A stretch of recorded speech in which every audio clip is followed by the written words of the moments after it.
God, one thing that really gets me about this film is just the way James Bond orders a drink. And keep in mind, this is coming from someone who doesn't drink at all. But damn it, that martini sounds really, really good. I want one of those.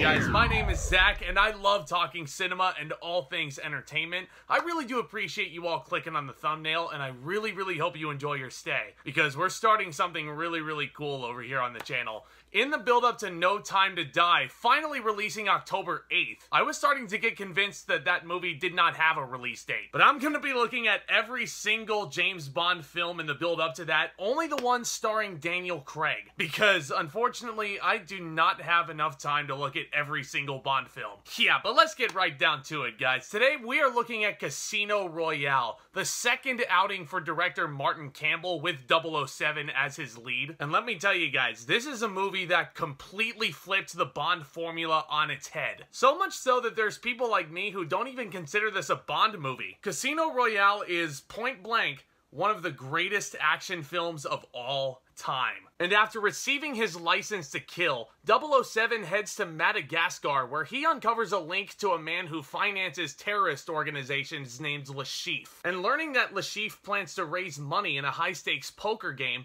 MI6 sends Bond to play against him, gambling that their newest 00 operative will topple the man's organization. And guys, just in case you've never seen Casino Royale, this video is going to be filled with some spoilers. I've warned ya. So right off the bat, guys, this movie starts off with a really intense black and white sequence. We not only see Bond take down his first two victims, but it really establishes Bond as a stone-cold assassin. It doesn't matter if you're a family man or not. He doesn't care. If you're on his hit list, he's taking you down. And I loved Campbell's choice to go black and white with this. It really does set a tone that makes this film feel so old-fashioned. Speaking of, by this point in 2006, we had all grown very, very accustomed to the Bond opening title sequence, the barrel walk, whoever's playing Bond walking in a dark room, looking down a gun barrel. You know the drill. He points the gun at the screen and then blood just starts seeping down. This time though, you think his victim is dead in the background, he's getting back up, but then Daniel Craig turns around and shoots, and there it is. The first Daniel Craig barrel shot. Such clever filmmaking. And this in turn leads to one of the prettiest opening title sequences in all the Bond films, with one of the more underrated Bond songs, You Know My Name by Chris Cornell. But here's the thing about Casino Royale, guys. If you're going to film school, I get the feeling that there are film professors out there who will show this movie to their classes, mainly just to show them what perfect three-act structure looks like. Casino Royale is really a masterpiece in structural storytelling. This could honestly be the first Bond film you ever watch without ever having seen any of the other films that Sean Connery and Pierce Brosnan made famous. It honestly won't feel like you've really missed a ton, because in a sense, guys, Casino Royale is your Batman Begins of Bond films. It's your origin story. The first act is filled with some intriguing murder mystery. The second act establishes this high-stakes poker game against Le Chiffre. And then the third act turns into a tragic love story. Usually, I would look down on a film for trying to be a multitude of different things at once. But all these story elements combined with a brilliant screenplay,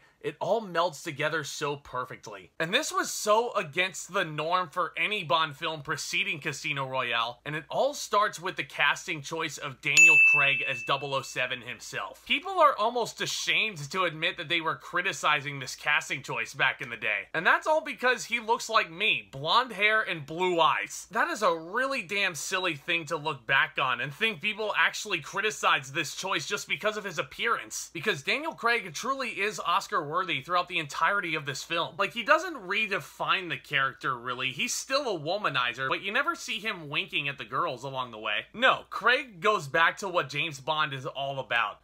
James Bond is a guy who really does not give a damn. And this is no more apparent than when he starts losing in the big high-stakes poker game. He doesn't care what his drink is. He just needs alcohol in his system. It's so great. Craig is not only charming and cool, but he's also versatile in this role. There are times where it'll feel like Bond will have some deep regrets. And if you don't believe me, watch that scene where he's washing blood off his face. There's no dialogue in this moment. It is just Bond sitting there deep in his thoughts. Now, Martin Campbell's direction is superb the entire way through, but in this scene specifically, that direction was absolutely tremendous. And I've said this before, I don't think Martin Campbell gets enough credit as a director. He is really, really rock solid. Going back to Daniel Craig, though, he is also tremendous in these white-knuckled action sequences. And every single action scene in this film feels like it could be the final climax in a traditional action film. But Casino Royale, as you're aware, it's anything but traditional. These action scenes really don't hold back any punches. My mind is always blown every single time I go back and rewatch Casino Royale.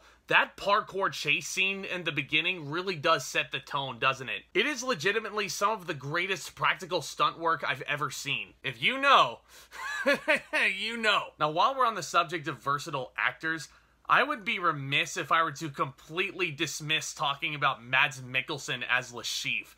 This is such an incredible Bond villain. Maybe not my personal favorite, but my god was he interesting. He just looks so damn scary with that scar coming down his eye. Don't let looks deceive you though, guys, because Le Chiffre is a very suave and intelligent character despite his looks. He's almost an evil twin of Bond's in some ways. He's someone you don't want to mess with, but as I've alluded to, Bond is tasked with challenging him for millions of dollars in a high-stakes poker game at the Casino Royale. And that's all because Bond is the best player in MI6, which leads to, in my estimation, the best poker scenes ever seen in cinema. And this is coming from someone, and not a lot of people know this about me personally, but I am a huge fan of poker. I love playing it. I always jump at the opportunity whenever I can. And I think Martin Campbell's direction once again plays a key part in the mastery of these scenes. These poker scenes almost feel like they're their own intense action sequences in their own rights. Campbell is utilizing some immaculate cross dissolves in these moments,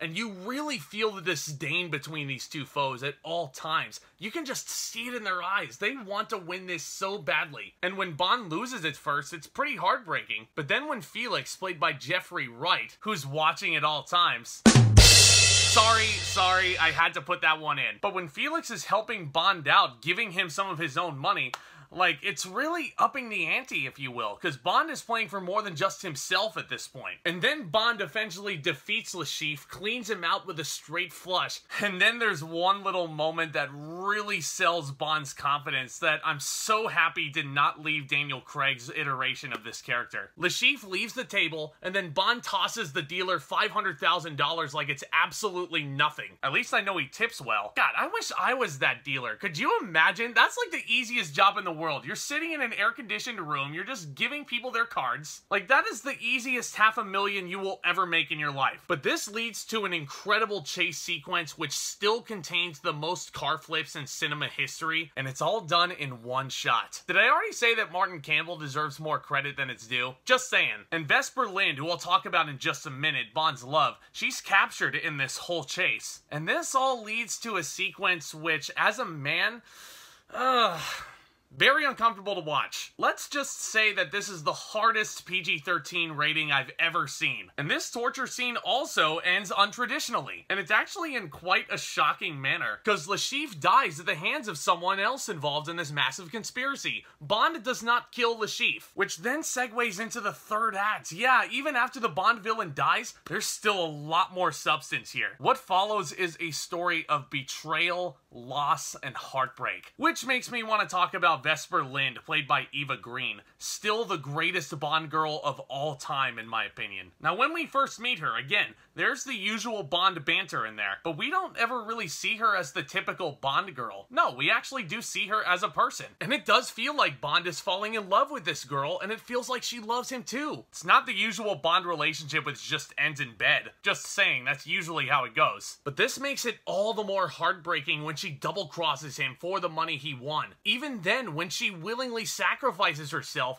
drowning pretty much right in front of him in that final action scene, we're sad because this was an interesting character. But it's at this point in the film, with Vesper Lynd's death, James Bond's formation is now complete. Because he's on the phone with M and he says something straight out of Ian Fleming's novels. forget it. The bitch is dead. That's when he realizes, as heartbreaking as it is, he finally realizes his purpose. He's a stone cold spy. He's a man that needs to go in, do the job, and get out. And then when there's a crony who asks Bond what his name is, the name's Bond.